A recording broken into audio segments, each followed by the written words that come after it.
स्वागत है आपका। आप देख रहे हैं इंडिया डेली, आपके साथ मैं सोनिका सिंह। शुरुआत कर रहे हैं बुलेटिन के। इस वक्त आ रही बड़ी खबर के साथ जम्मू कश्मीर से सामने आ रही है बड़ी खबर। किश्तवाड़ में सुरक्षा बलों का सर्च ऑपरेशन लगातार जारी है।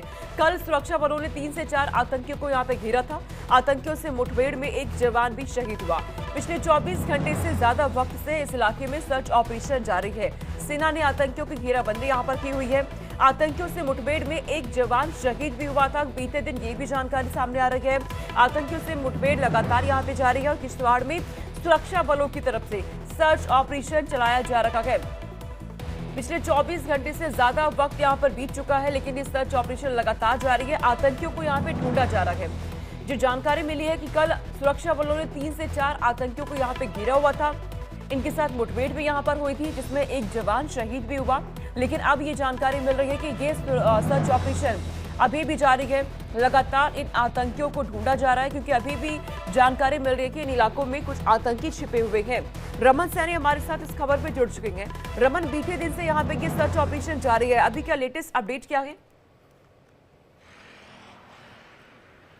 जी हाँ, बिल्कुल। देखिए, आज दूसरा दिन है इस एनकाउंटर का और सुबह 6 बजे से एक बार फिर सुरक्षा कर्मियों ने उस पूरे इलाके की घेराबंदी कर उन आतंकियों की तलाश शुरू कर दी है, जिनके साथ कल सुबह जो है वो मुठभेड़ हुई थी।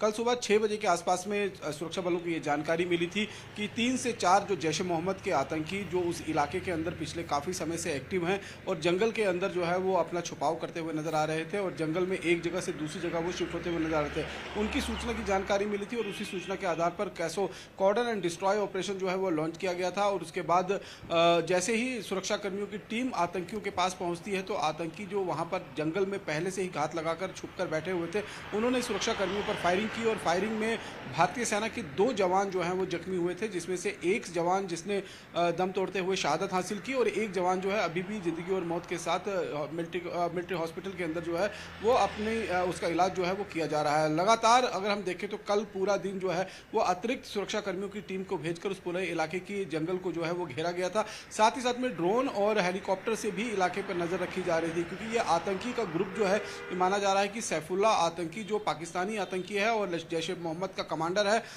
वो आतंकी 26 तारीख को भी इसके साथ मुठभेड़ हुई थी, जिसमें 3 इसके साथी जो है वो मारे गए थे, लेकिन ये खुद बचकर निकलने में कामयाब हो गया था। और उसके बाद आज एक बार फिर जिस तरीके से इसको घेरा गया है और पिछले 24 घंटे से लगातार ये ऑपरेशन जारी है। और इस समय भी अगर हम देखें तो सुबह 6 बजे के साथ ही ये ऑपरेशन दोबारा से रिलॉन्च कर दिया गया है।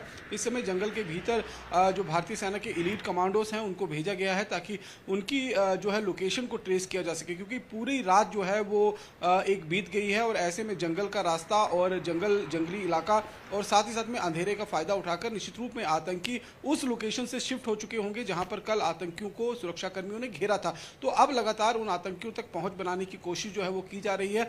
हो सकता है क्योंकि जंगल का ऑपरेशन है, इस ऑपरेशन में समय लग सकता है, लेकिन सुरक्षा कर्मियों का ये कहना है कि इस बार जो ये आतंकियों को घेरे में लिया गया है, इस बार ये बचकर निकल नहीं पाएंगे। हो सकता है इसमें 2 दिन का वक्त लग जाए या 3 दिन का वक्त लग जाए। तो पूरी रणनीति के साथ सावधानी बरतते हुए, ताकि अपना जिस तरीके से हम देख रहे हैं सर्च ऑपरेशन यहाँ पे हो रहे हैं, आतंकियों को ढूंढा जा रहा है, तो क्या पहलगाम में जो आतंकी हमला होता है इसके बाद हम, क्योंकि 1 महीने का वक्त अब बीत चुका है, क्या इसके बाद सिक्योरिटी फोर्सेस और ज्यादा अलर्ट मोड में आ चुके हैं? इस तरह के जो अभियान है उन्हें और ज्यादा बढ़ा दिया गया है?